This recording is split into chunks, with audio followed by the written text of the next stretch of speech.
तो बच्चों आज के इस लेक्चर में हम लोग बात करेंगे पतले लेंस की फोकस दूरी के लिए न्यूटन का सूत्र। किसकी बात करेंगे? हमने कहा पतले लेंस की फोकस दूरी के लिए न्यूटन का सूत्र। तो देखिए होता क्या है बच्चा, कभी कभी वस्तु तथा प्रतिबिंब के जो बीच की दूरी होती है वो प्रकाशिक केंद्र से नापने के बजाय, कहां हमने क्या कहा, प्रकाशिक केंद्र से नापने की अपेक्षा या कहो बजाय मुख्य फोकस से अगर हम उसकी नाप ले लें तो वो क्या होती है, आसान होती है। क्या बच्चा होती है? आसान पड़ जाती है या कहो सुगम हो जाती है। जैसा हमने लिख रखा है सुगम होती है। यदि किसी लेंस के प्रथम फोकस से वस्तु की दूरी, यानी कि पहले फोकस से जो वस्तु की दूरी वो एक्स डैश अगर मान लिया जाए, और द्वितीय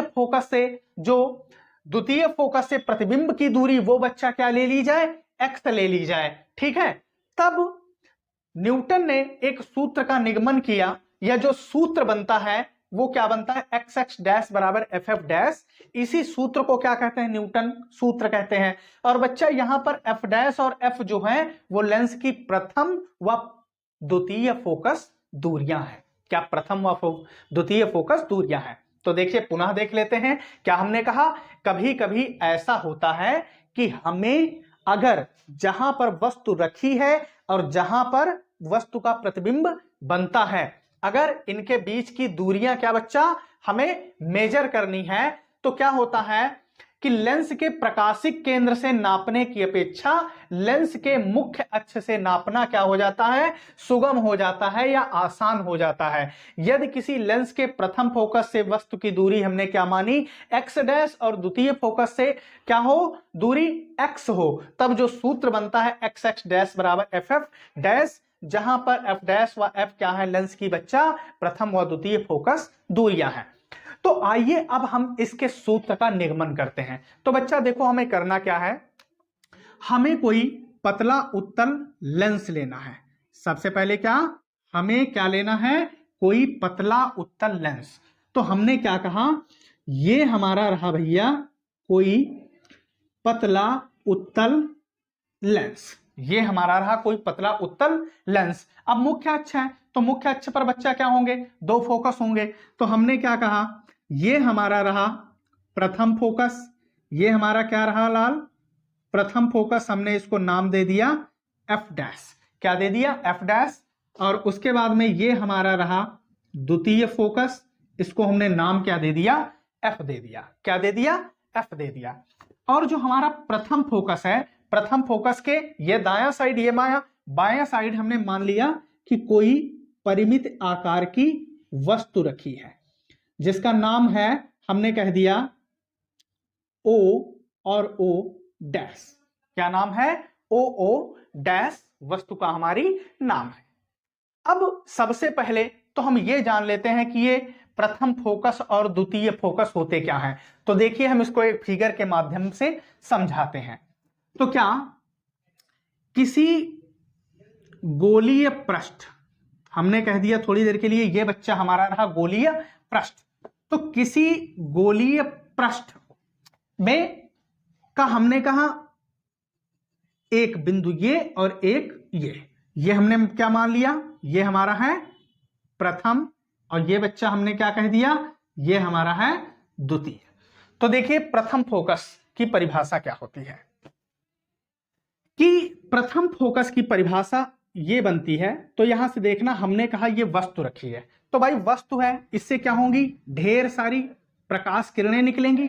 तो इसमें कि कोई ऐसी एक प्रकाश किरण होगी जो कहां से गुजरेगी, जो इसके प्रथम फोकस से जरूर गुजरेगी, प्रथम फोकस से कोई ना कोई किरण जरूर गुजरेगी। तो होता क्या है, तो देखिए प्रथम फोकस क्या होता है, किसी गोलीय पृष्ठ के मुख्य अक्ष पर स्थित वह बिंदु होता है जिससे गुजरने वाली प्रकाश किरण, तो इस बिंदु से जो प्रकाश किरण बच्चा गुजर रही है वो क्या होती है, वो अपवर्तन के पश्चात मुख्य अक्ष के क्या हो जाती है, समांतर हो जाती है। क्या हो जाती है, मुख्य अक्ष के समांतर।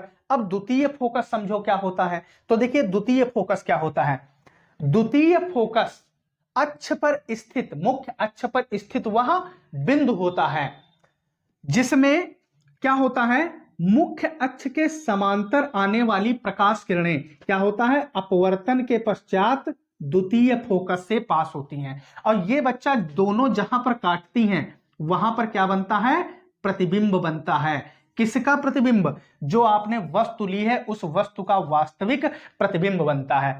तो ये जो हमने प्रथम फोकस और द्वितीय फोकस की परिभाषा बताई, यही फेनामिना कुछ यहां पर काम करेगा। एक बार हम पुनः बता देते हैं। प्रथम फोकस में बच्चा क्या होता है कि किसी गोलीय पृष्ठ की मुख्य अक्ष पर स्थित प्रथम फोकस वह बिंदु है जिससे गुजरने वाली प्रकाश किरणें अपवर्तन के पश्चात मुख्य अक्ष के क्या हो जाती हैं, समांतर हो जाती हैं। और द्वितीय में क्या है कि मुख्य अक्ष के समांतर आने वाली प्रकाश किरण अपवर्तन के पश्चात, इसमें क्या था, अपवर्तन के पश्चात यहां बच्चा क्या हो जाती हैं, द्वितीय फोकस से गुजरती हैं। अब देखो, फोकस से गुजरी तो समांतर हो गई, तो इधर समांतर आई तो कहां से गुजरेगी, जाहिर सी बात है फोकस से गुजरेगी।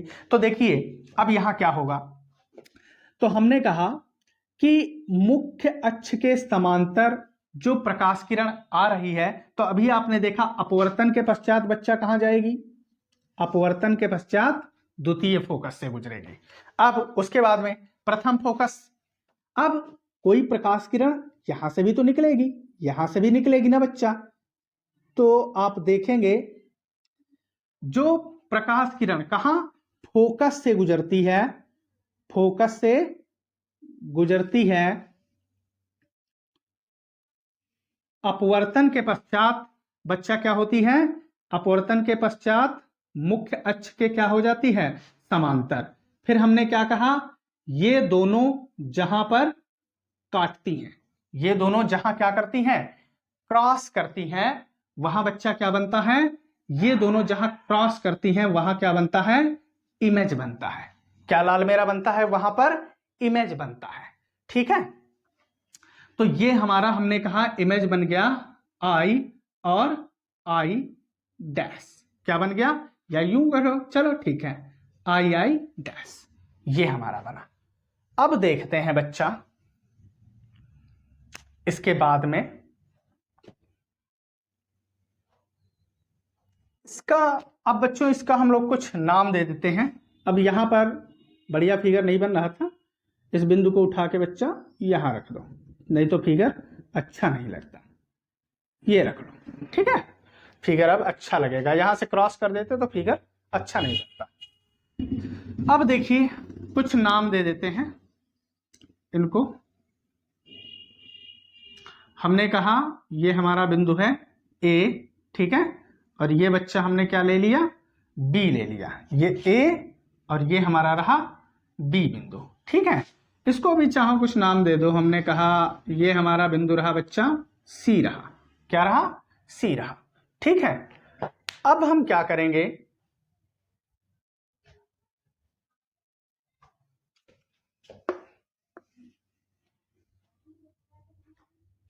यहां पर त्रिभुज की समरूपता का प्रयोग करेंगे। किसका बच्चा, त्रिभुज की समरूपता।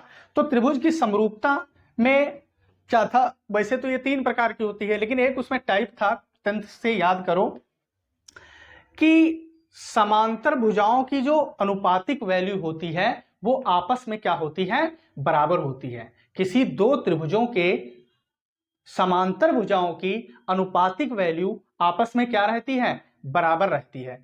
तो बच्चा यहां पर अगर देखिए तो इस साइड एक ये और एक ये त्रिभुज बन रहा है, और इस साइड देखिए तो एक ये और दूसरा ये बना। तो यहां पर पहले इन दोनों समरूप त्रिभुजों में समरूपता का नियम लगाएंगे और फिर इन दोनों में लगा देंगे और फिर इसे हम सॉल्व कर लेंगे।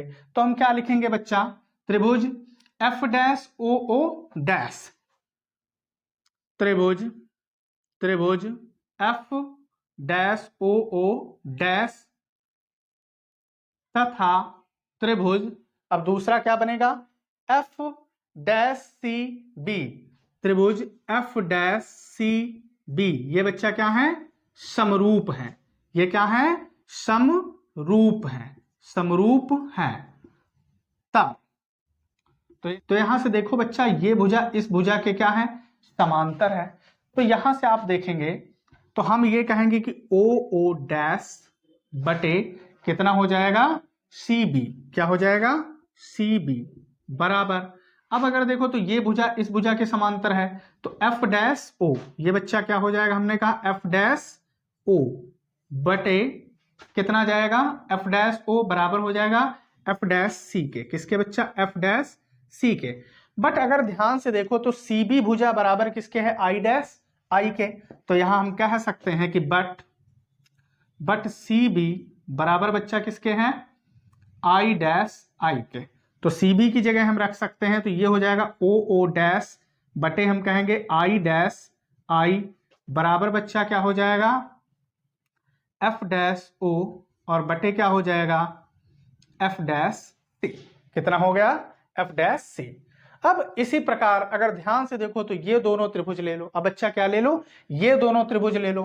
तो अब क्या हो जाएगा, अब हो जाएगा त्रिभुज एफ ए सी, त्रिभुज एफ ए सी तथा त्रिभुज, अब क्या बन जाएगा, एफ आई डैश आई। क्या बन गया बच्चा, एफ आई डैश आई समरूप है। क्या है, समरूप है।